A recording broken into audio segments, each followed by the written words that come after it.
जय हिंद, वंदे मातरम। दोस्तों, स्वागत है आपका आपके अपने इस यूट्यूब चैनल पर। जो भी बच्चे सीआरपीएफ पैरामेडिकल स्टाफ एग्जाम 2020 की तैयारी कर रहे हैं, तो आज का वीडियो उन सभी बच्चों के लिए बहुत ही खास होने वाला है। लगभग काफ़ी बच्चों के फिजिकल ख़त्म हो चुके हैं और काफ़ी बच्चे फिजिकल में सिलेक्ट भी हो चुके हैं। अब उनको देना है एग्ज़ाम। तो ये एग्ज़ाम जो है आपका अप्रैल 2021 में आयोजित किया जाना है। तो इस वाले वीडियो में सीआरपीएफ पैरामेडिकल स्टाफ एग्जाम 2020 का पिछले वर्ष का प्रश्न पत्र सॉल्व करेंगे। जो भी क्वेश्चन होंगे 100% रियल क्वेश्चन होंगे। तो इस वीडियो को पूरा जरूर देखिए। यदि वीडियो अच्छा लगे वीडियो को लाइक करें, शेयर करें। चैनल पर आप विजिट कर रहे हैं तो चैनल को सब्सक्राइब कर लें। पास ही में आपके बेल आइकॉन होगा, उसको भी दबा लें। इससे आने से नए वीडियो की नोटिफिकेशन आप सभी लोगों तक आसानी से पहुंच जाएगी। देखिए गाइस, यहाँ से आपके जीके जीएस के क्वेश्चन स्टार्ट हो जाते हैं। क्वेश्चन है कि मंदाकिनी नदी किस जल प्रवाह अथवा मुख्य नदी से संबंधित है। यह क्वेश्चन में पूछा जा रहा है। मंदाकिनी नदी अलकनंदा जल प्रवाह अथवा मुख्य नदी से संबंधित है। मंदाकिनी नदी बद्रीनाथ के दक्षिण की ओर रुद्रप्रयाग नामक स्थान पर अलकनंदा में मिलती है। तो ए वाला जो ऑप्शन है आपका बिल्कुल करेक्ट हो जाएगा। नागार्जुन सागर बांध ये कहां पर स्थित है। यह क्वेश्चन में पूछा जा रहा है। नागार्जुन सागर परियोजना आंध्र प्रदेश में स्थित है। यह परियोजना कृष्णा नदी पर बनाई गई है। इसका मुख्य उद्देश्य शक्ति का उत्पादन एवं सिंचाई की व्यवस्था करना है। तो बी वाला जो ऑप्शन है आपका बिल्कुल करेक्ट हो जाएगा। भारत के अधिकांश वन्य जीव संरक्षित क्षेत्र घिरे हुए हैं। भारत के अधिकांश वन्य जीव संरक्षित क्षेत्र घने जंगलों से घिरे हुए हैं। तो ए वाला जो ऑप्शन है आपका बिल्कुल करेक्ट हो जाएगा।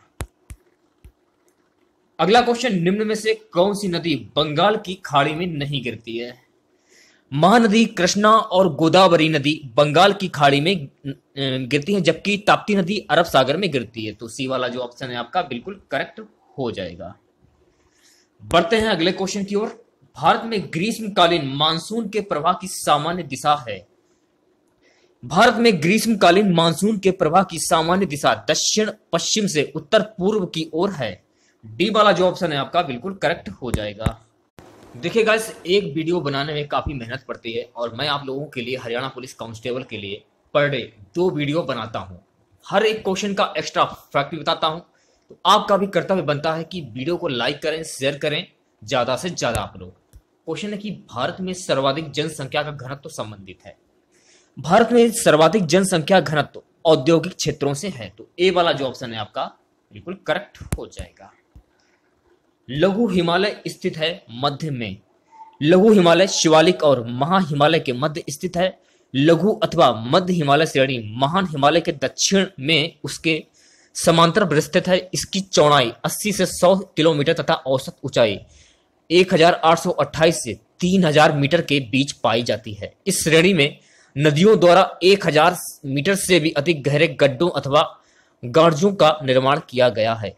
यह श्रेणी छोटी छोटी पर्वत श्रेणियों जैसे कि धौलाधर, नंगटिम्बा, पीर पंजाल, महाभारत तथा मसूरी का सम्मिलित रूप है। इस श्रेणी के निचले भाग में देश के प्रसिद्ध पर्वतीय स्वास्थ्यवर्धक स्थान शिमला, मंसूरी, नैनीताल, चक्राता, रानीखेत, दार्जिलिंग आदि स्थित हैं। तो इस क्वेश्चन का बी वाला जो ऑप्शन है आपका बिल्कुल करेक्ट हो जाएगा। अगला क्वेश्चन देखिए, भारतीय सर्वेक्षण विभाग का मुख्यालय ये कहां पर स्थित है। ऑप्शन सी जो है आपका देहरादून में बिल्कुल करेक्ट हो जाएगा। अगला क्वेश्चन, भोजपत्र वृक्ष यानी कि वृक्ष ट्री ये मिलता है। भोजपत्र वृक्ष प्राय विंध्याचल पर्वतमाला में पाए जाते हैं। डी वाला जो ऑप्शन है आपका बिल्कुल करेक्ट हो जाएगा। एंडीज पर्वत श्रेणी निम्न में से किस महाद्वीप में स्थित है। एंडीज पर्वत श्रेणी दक्षिण अमेरिका महाद्वीप में स्थित है। यह दक्षिण अमेरिका के पश्चिमी भाग में अवस्थित है। इसकी सर्वोच्च चोटी एकांगुआ जिसकी ऊंचाई 6960 मीटर है। इस पर्वत श्रेणी की लंबाई 7200 किलोमीटर है। तो इस क्वेश्चन का सी वाला जो ऑप्शन है आपका बिल्कुल करेक्ट हो जाएगा। अगले क्वेश्चन की बात करते हैं। पृथ्वी के अंदर पिघले पदार्थ को क्या कहते हैं। पृथ्वी के अंदर पिघले पदार्थों को मैग्मा कहा जाता है। डी वाला जो ऑप्शन है आपका बिल्कुल करेक्ट हो जाएगा। बढ़ते हैं नेक्स्ट क्वेश्चन की ओर। अपक्षय का विस्तार किससे संबंधित है। तो आपको ध्यान में रखना है कि भौतिक अथवा रासायनिक प्रक्रियाओं द्वारा चट्टानों का अपने ही स्थान पर टूटना, फूटना या सड़ना, गलना अपक्षय कहलाता है। अपक्षय कितने प्रकार का होता है? 2 प्रकार का होता है। पहला होता है भौतिक अपक्षय, दूसरा होता है रासायनिक अपक्षय। तो इस क्वेश्चन का सी वाला जो ऑप्शन है आपका बिल्कुल करेक्ट हो जाएगा। भारत में संघ लोक सेवा आयोग के लिए निम्न में से कौन सही है? भारत के संविधान के अनुच्छेद 315 में लोक सेवा आयोग के संबंध में यह प्रावधान किया गया है कि संघ सरकार के लिए संघ लोक सेवा आयोग, प्रत्येक राज्य के लिए राज्य लोक सेवा आयोग होगा। साथ ही यदि 2 या 2 से अधिक राज्य चाहें तो उनके लिए राष्ट्रपति एक संयुक्त लोक सेवा आयोग की स्थापना कर सकता है। इसके अतिरिक्त किसी राज्य के अनुरोध पर तथा राष्ट्रपति की पूर्व अनुमति से संघ लोक सेवा आयोग तक राज्य के लिए भी कार्य कर सकता है। संघ लोक सेवा आयोग का राज्य लोक सेवा आयोग में कोई लेना देना नहीं है। तो इस क्वेश्चन का बी वाला जो ऑप्शन है आपका बिल्कुल करेक्ट हो जाएगा। अगले क्वेश्चन की बात करते हैं। भारतीय संविधान के किस अनुच्छेद में भारतीय नागरिकों के मूल कर्तव्य शामिल हैं? भारतीय संविधान में नागरिकों के मूल कर्तव्यों का कोई उल्लेख नहीं था। संविधान के पुनर्निरीक्षण के लिए गठित स्वर्ण सिंह समिति की रिपोर्ट के आधार पर वर्ष 1976 में 42वें संविधान संशोधन द्वारा संविधान में भाग 4 का तथा अनुच्छेद 51 का को जोड़कर मूल कर्तव्यों को शामिल किया गया। इस अनुच्छेद में 10 मूल कर्तव्यों को शामिल किया गया है।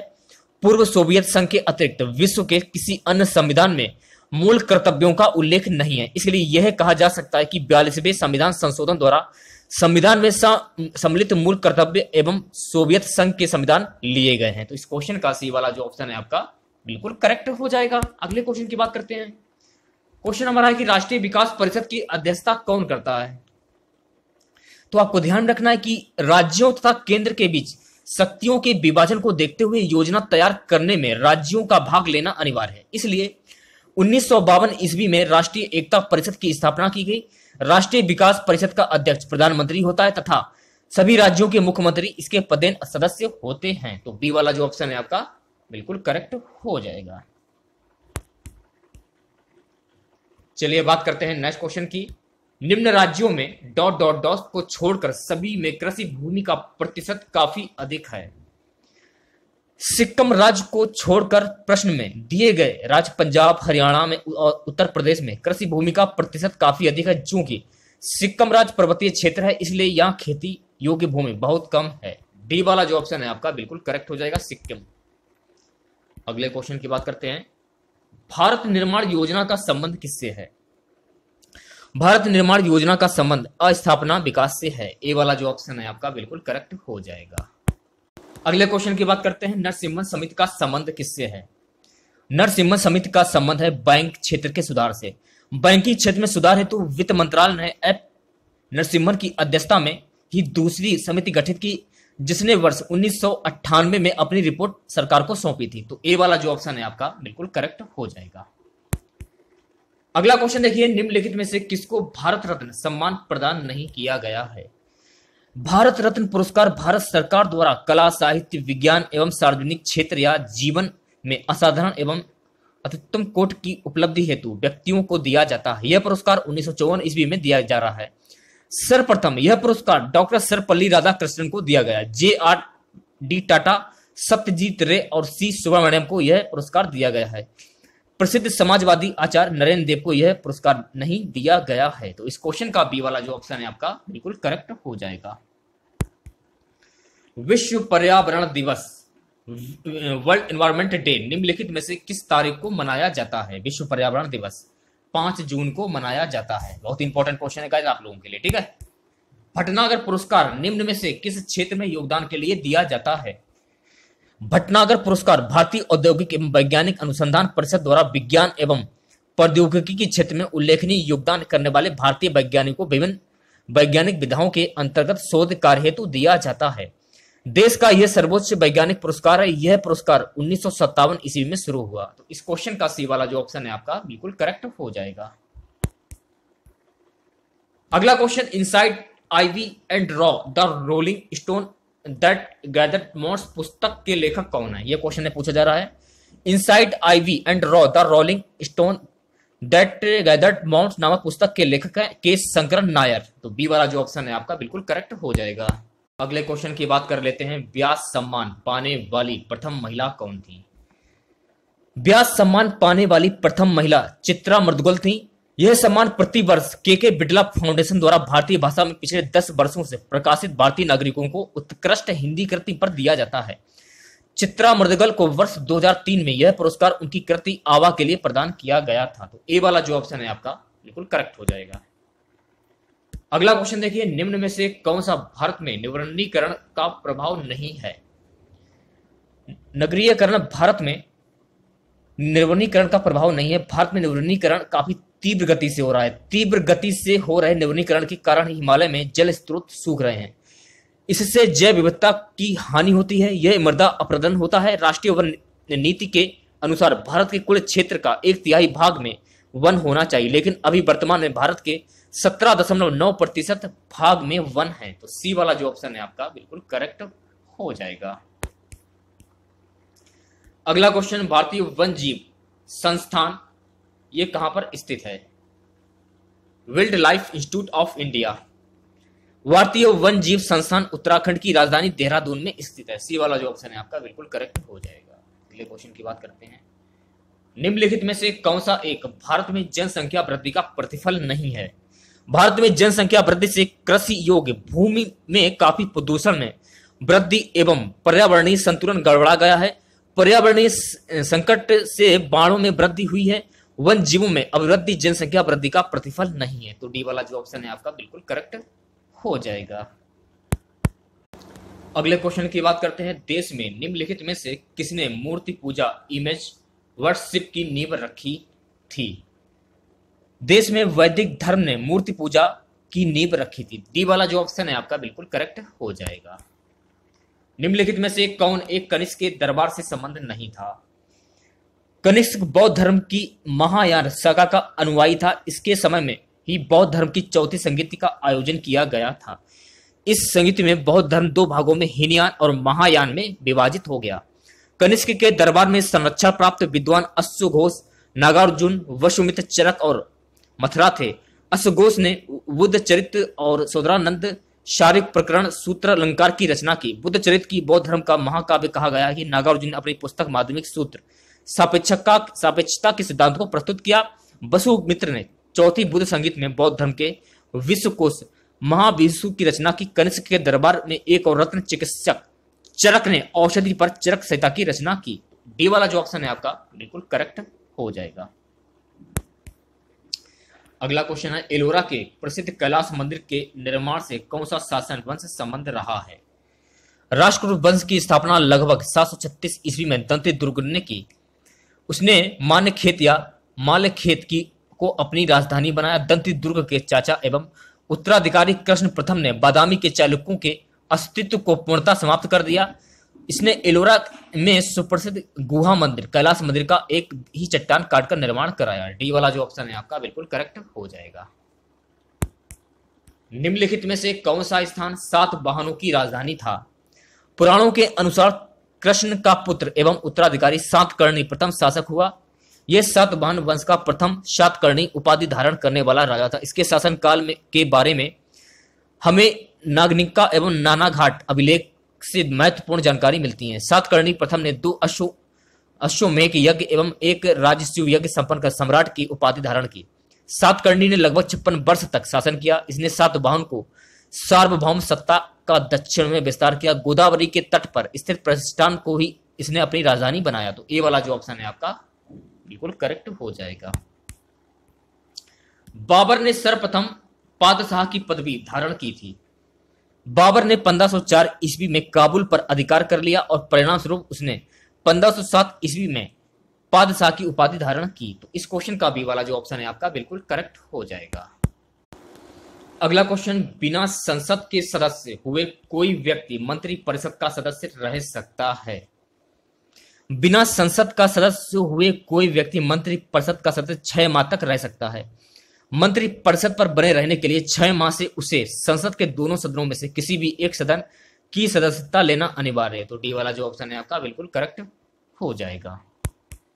अगला क्वेश्चन देखिए, भारतीय संविधान का निम्नलिखित में से कौन सा एक अनुच्छेद अस्पृश्यता का उन्मूलन करता है तथा किसी भी रूप में इसके आचरण का निषेध करता है? भारत का संविधान समानता के अधिकार के अंतर्गत अनुच्छेद 14 से 18, अनुच्छेद 17 का संबंध अस्पृश्यता के अंत से है।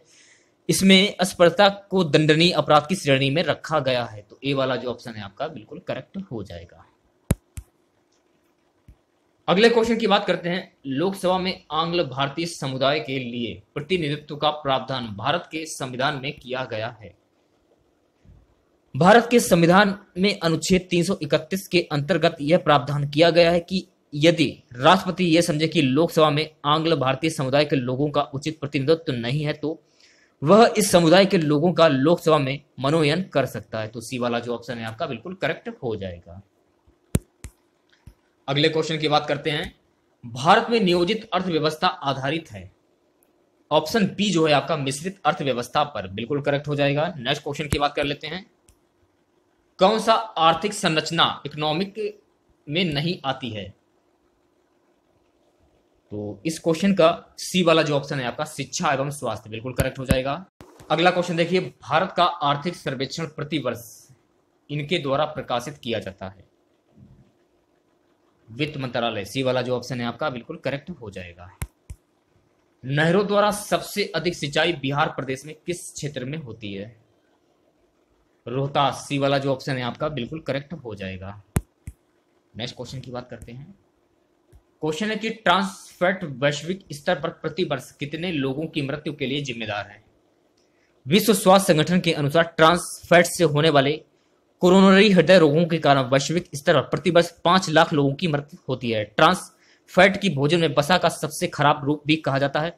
WHO ने इस ट्रांसफैट को समाप्त करने हेतु अंतर्राष्ट्रीय खाद्य और पेय गठबंधन IFVA के साथ साझेदारी की है। तो इस क्वेश्चन का भी वाला जो ऑप्शन है आपका बिल्कुल करेक्ट हो जाएगा।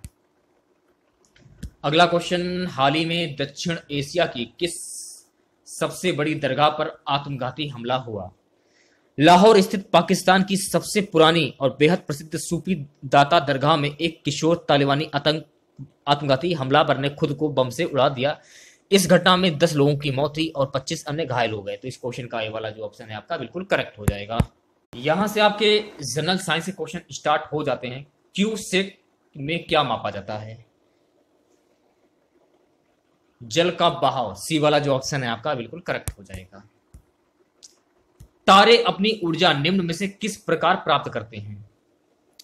तारे अपनी ऊर्जा नाभिकीय संयोजन के फलस्वरूप प्राप्त करते हैं। नाभिकीय संयोजन प्रक्रिया के अंतर्गत 2 हल्के नाभिक परस्पर संयुक्त होकर एक भारी और स्थायी नाभिक का निर्माण करते हैं। नाभिकीय संलयन प्रक्रिया में द्रव्यमान की सदैव क्षति होती है जो आइंस्टीन समीकरण E = mc² के अनुसार ऊर्जा में परिवर्तित हो जाती है। तो इस क्वेश्चन का ये वाला जो ऑप्शन है आपका बिल्कुल करेक्ट हो जाएगा। अगला क्वेश्चन देखिए। रासायनिक ऊर्जा का विद्युत ऊर्जा में रूपांतरण निम्नवत होता है। रासायनिक ऊर्जा का विद्युत ऊर्जा में रूपांतरण इलेक्ट्रोलाइसिस द्वारा होता है। किसी यौगिक की द्रवित अवस्था या घोल की अवस्था में विद्युत धारा प्रवाहित कर अपघटित करने की क्रिया को वैद्युत अपघटन कहते हैं। तो इस क्वेश्चन का ए वाला जो ऑप्शन है आपका बिल्कुल करेक्ट हो जाएगा। अगला क्वेश्चन। एकीकृत परिपथ में प्रयुक्त अर्धचालक चिप निम्न की बनी होती है। एकीकृत परिपथ में प्रयुक्त अर्धचालक चिप सिलिकॉन की बनी होती है। सिलिकॉन का प्रमुख उपयोग निम्नलिखित है। पहला है शुद्ध सिलिकॉन का उपयोग अतिचालकता में होता है। दूसरा है कंप्यूटर चिप के निर्माण में। तीसरा है अर्धचालक उपकरणों के निर्माण में। चौथा है कार्बोरेडम के निर्माण में। पांचवा है मिश्र धातुओं के निर्माण में। तो इस क्वेश्चन का सी वाला जो ऑप्शन है आपका बिल्कुल करेक्ट हो जाएगा। अगला क्वेश्चन देखिए। आइंस्टीन के E = mc² समीकरण में सी घोतक है प्रकाश वेग का। बी वाला जो ऑप्शन है आपका बिल्कुल करेक्ट हो जाएगा। चलिए बात करते हैं नेक्स्ट क्वेश्चन की। ऑटो हॉर्न ने अणु बम की खोज निम्न सिद्धांत के आधार पर की। ऑटो हॉर्न ने अणु बम की खोज यूरेनियम विखंडन के सिद्धांत पर की थी। वर्ष 1939 में जर्मन वैज्ञानिक ऑटो हॉर्न और स्ट्रॉसमैन ने बताया है कि नाभिक पर मंद वेग वाले न्यूट्रॉन के प्रहार करने से यूरेनियम का नाभिक भार टूटकर बदल जाता है। तो इस क्वेश्चन का ये वाला जो ऑप्शन है आपका बिल्कुल करेक्ट हो जाएगा। अगले क्वेश्चन की बात करते हैं। भौतिकी में चतुर्थ आयाम का परिचय दिया था। भौतिक प्रसिद्ध वैज्ञानिक आइंस्टीन ने भौतिकी में चतुर्थ आयाम का परिचय दिया था? बी वाला जो ऑप्शन है आपका बिल्कुल करेक्ट हो जाएगा। अगला क्वेश्चन, टैकियन से तात्पर्य क्या है? टैकियन प्रकाश गति से तीव्र गति से चलने वाला कण होता है। ए वाला जो ऑप्शन है आपका बिल्कुल करेक्ट हो जाएगा। चलिए बात करते हैं नेक्स्ट क्वेश्चन की। हीरे की खनिजीय बनावट क्या है? हीरे की खनिजीय बनावट कार्बन है। हीरा कार्बन का क्रिस्टलीय अपरूप है। इसका प्राकृतिक स्रोत किम्बरलाइट पत्थर होता है। शुद्ध हीरा पारदर्शक एवं रंगहीन होता है, किंतु अशुद्धियों की उपस्थिति के कारण यह भिन्न भिन्न रंगों का होता है। कुछ हीरे काले रंग के होते हैं, जिस बोट उसे इन्हें कहते हैं बोट, ठीक है। यह सभी पदार्थों से अधिक कठोर होता है। इसका आपेक्षिक घनत्व होता है 3.52। यह कांच को आसानी से काट देता है। इसमें रवे घनाकार होते हैं। इसका अपरमाणुतांक 2417 होता है, अतः पूर्ण आंतरिक परावर्तन के कारण ही यह बहुत चमकता है। यह ताप और विद्युत का कुचालक है। तो इस क्वेश्चन का ए वाला जो ऑप्शन है आपका बिल्कुल करेक्ट हो जाएगा। आज का हमारा सबसे लास्ट क्वेश्चन रहेगा कि पायरोमीटर का प्रयोग करते हैं किस लिए? पायरोमीटर का प्रयोग तापमान को मापने के लिए किया जाता है। इसमें दूर स्थित आकाशीय पिंडों के उच्च ताप को नापा जाता है। सी वाला जो ऑप्शन है आपका बिल्कुल करेक्ट हो जाएगा।